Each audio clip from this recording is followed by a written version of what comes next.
They buried her just before noon. By dusk, the crowd was gone, the flowers had wilted, and the last car had left. But William Patterson stayed. He wasn't ready to say goodbye. Not yet. He had survived war zones, surgeries, and 74 harsh winters, but nothing had prepared him for this silence. So when the police lights cut through the cemetery fog and a voice shouted, "You're trespassing!" Bill didn't move. The taste of evening mist hung in the air, mixing grief with the metallic tang of fear. Because to him, this wasn't trespassing. This was sacred ground. His wooden cane leaned against Dorothy's headstone while his arthritic hands held two things: the wedding ring she had given him in 1975 and a folded letter he'd written in the hospital, but never had the courage to read to her before it was too late. The municipal guard approached with authoritative steps, his flashlight beam dancing across the wet grass. "Cemetery's closed, old man. Time to go." Bill looked at the name carved in stone, Dorothy Marie Patterson, beloved wife, and whispered, "Just one more minute, sweetheart, just one more minute." If you believe no widower should ever be treated this way, type respect in the comments. William Patterson hadn't planned to stay this long. The funeral had ended hours ago, and the last relative had offered him a quiet handshake before leaving. But Bill couldn't move. He remained beside Dorothy's grave as if waiting for her to speak. The setting sun painted the headstones in soft amber, and the cemetery emptied one careful goodbye at a time. Bill whispered things no one else would ever hear, things only a husband of 48 years could say.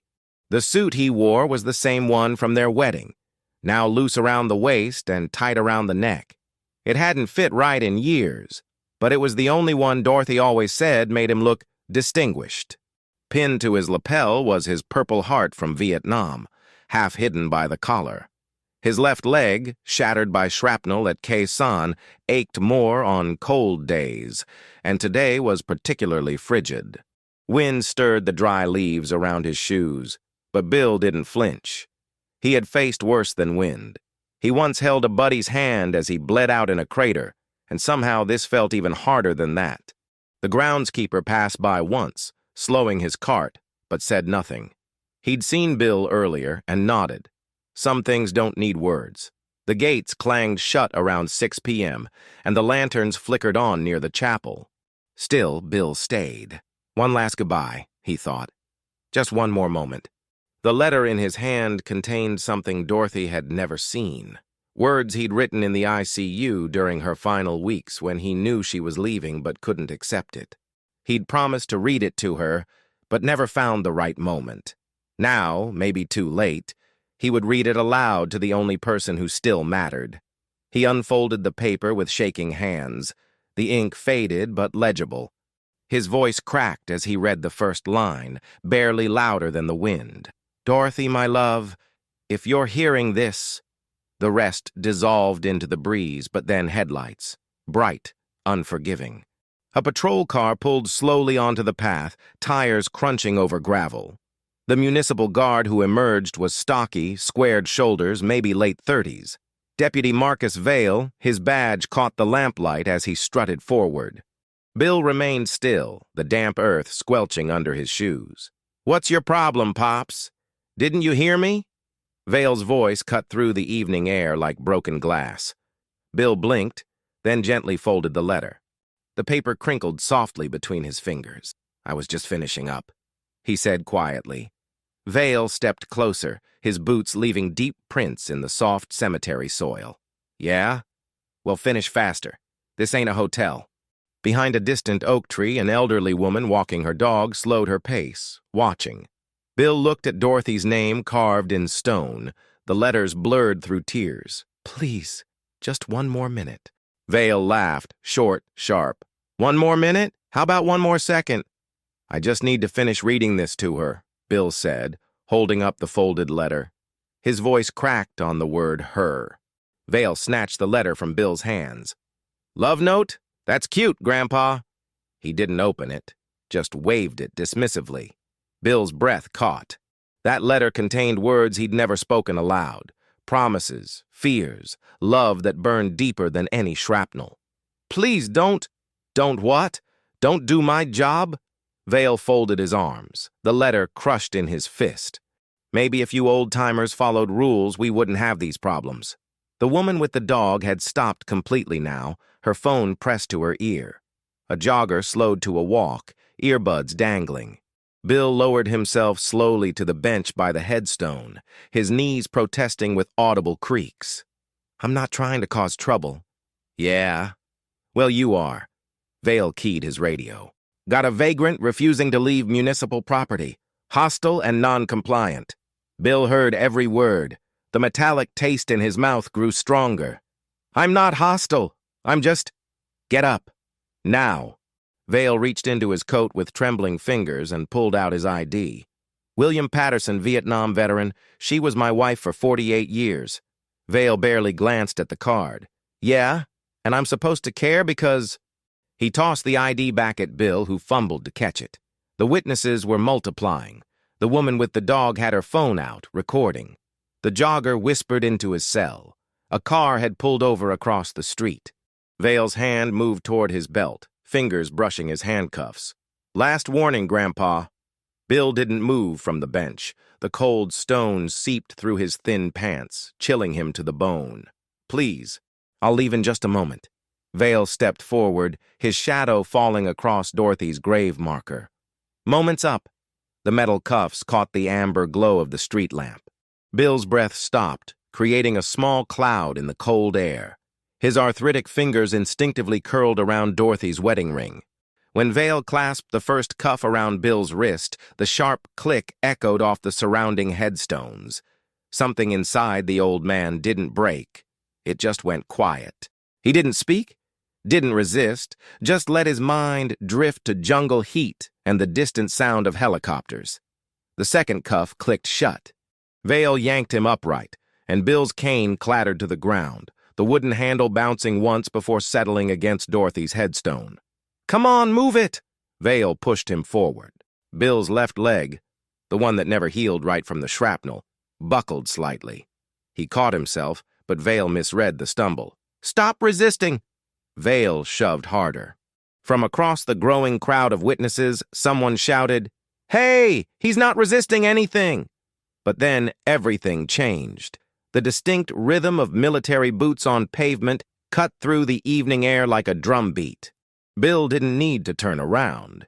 He had commanded enough formations in his life to recognize that sound. Leather soles against wet pavement, each step deliberate, purposeful. Vale loosened his grip on Bill's arm, just enough to glance over his shoulder. His cocky expression flickered. 6 figures in crisp military dress uniforms emerged from the cemetery mist. Medals glinted under the streetlights. Their breathing created small clouds in the cold air as they moved in perfect formation. They weren't hurrying. They didn't need to. The very air seemed to hold its breath at their approach. Colonel James Mitchell led them, his silver hair catching the lamplight. At 62, he still carried himself like the company commander Bill remembered from Da Nang. When Mitchell's phone had buzzed with a veteran's desperate call about something wrong at Patterson Cemetery, he hadn't asked questions. He'd simply put on his dress blues and gathered his men.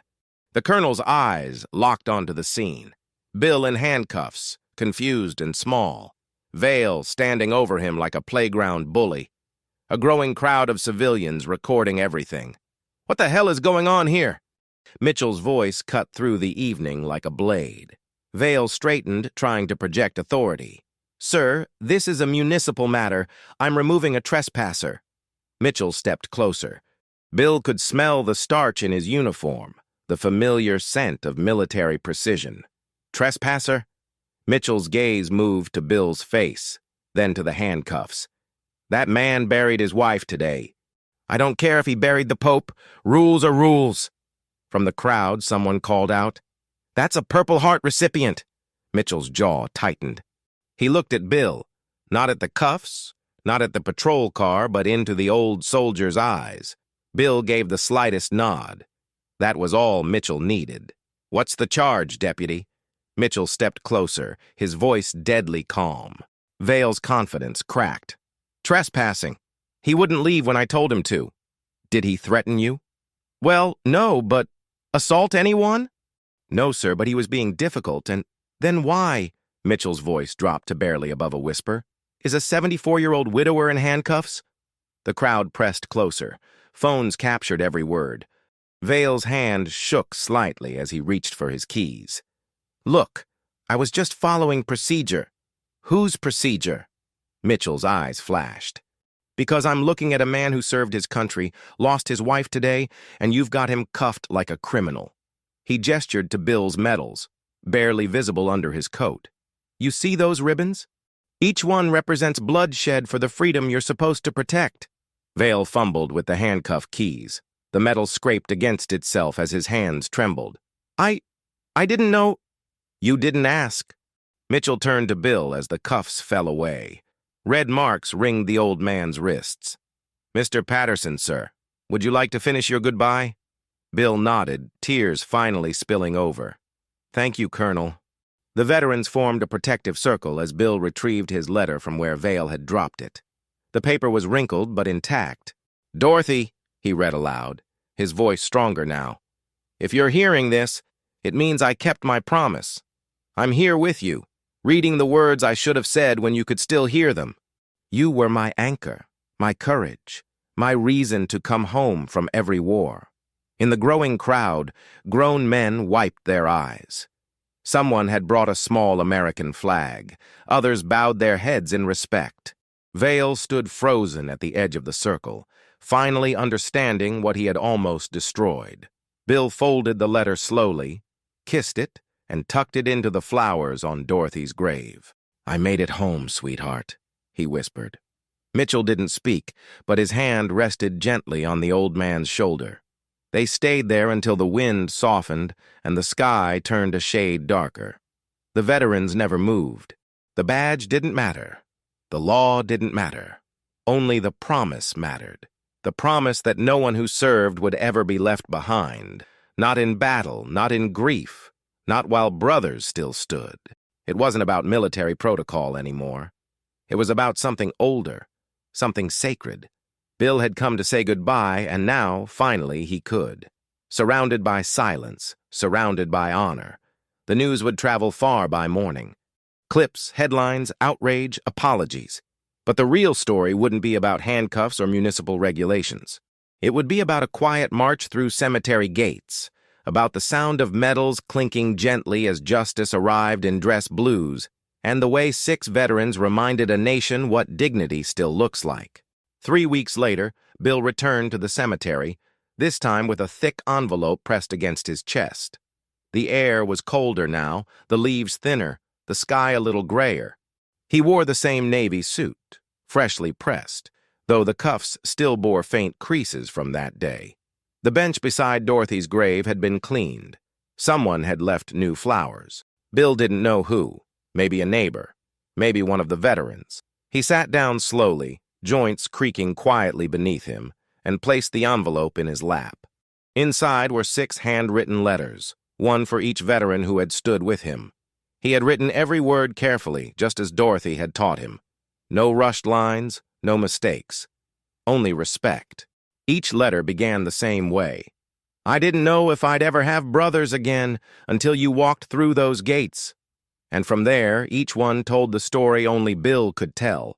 He told them what it meant to be lifted up when the world tried to push him down, what it meant to see honor not in medals, but in footsteps. He didn't write like a soldier.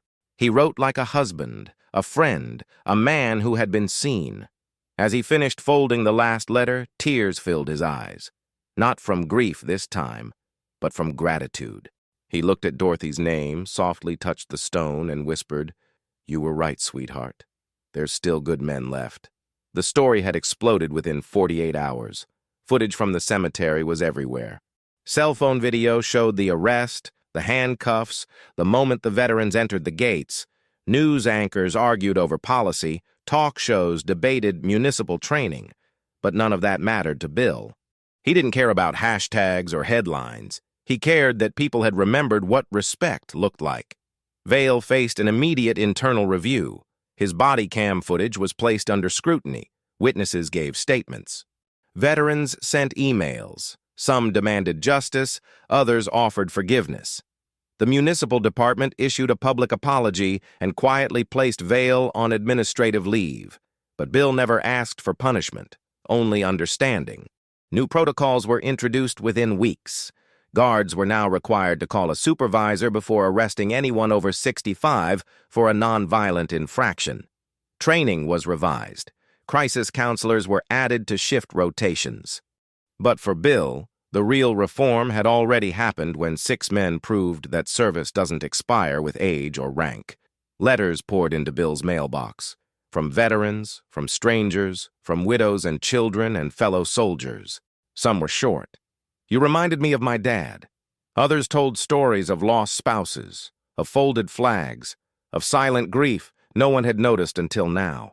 He read every one, kept them all in a box beside Dorothy's nightstand, and every morning he read one aloud at her grave. The veterans visited again, unannounced, 2 weeks later. No cameras, no news. Just brothers returning to see a man they now called family. They brought coffee, a folded flag, and silence. Mitchell placed a hand on Bill's shoulder. No words needed. Bill smiled. Smaller this time, but stronger. They stayed for an hour, then saluted him before heading back through the gates, leaving nothing behind but footsteps and peace. Bill resumed his routine, visiting Dorothy twice a week, always dressed sharp. He brought flowers some days. On others, he brought stories. And when people passed by, they recognized him. Not from the news, but from how gently he knelt by that stone. Children would wave, veterans would nod. He had become something more than a man who was wronged. He had become a symbol of what's right. The community had changed. The cemetery grounds were no longer just quiet. They were watched, maintained, respected. Young guards who patrolled there now greeted visitors with more than protocol, with presence. Some had even heard of Bill Patterson before ever meeting him. And when they finally did, they called him Sir. Bill never asked to be a symbol. He just wanted to keep a promise. The one he made at war, the one he made at his wedding, the one he made at the side of Dorothy's hospital bed when her hands grew cold and her voice began to fade. Don't let me be alone. And he didn't. Not that day, not ever. He kept showing up because love, like service, isn't just declared. It's lived. Through pain, through silence, through misunderstanding, through storms. And when others forget, it's the quiet ones who remember. The ones who still stand when no one is watching.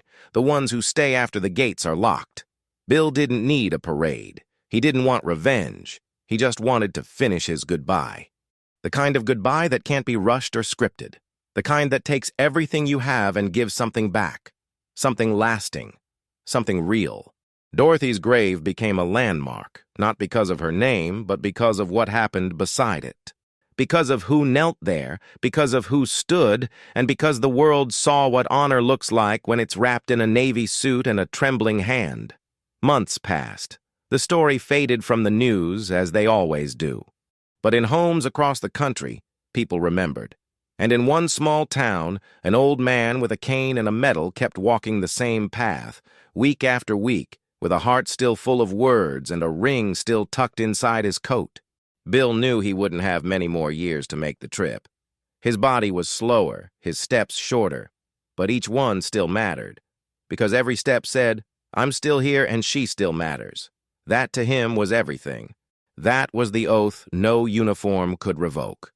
One morning, he left a final letter addressed not to the veterans, not to Vale, but to whoever might kneel there next. It read simply, If you ever feel forgotten, stand anyway. You're never truly alone. He sealed it, placed it under a stone, and walked away. No trumpets played, no headlines ran. But as he reached the gates, a soft breeze swept through the trees, and somewhere he thought he heard her voice again.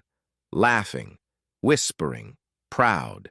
And for the first time in a long time, William Patterson smiled without crying. Service ends. Honor does not. Thank you for typing respect. Subscribe for more stories of dignity. Support our mission through Buy Me a Coffee, link in the first pinned comment. Until next time, honor never fades.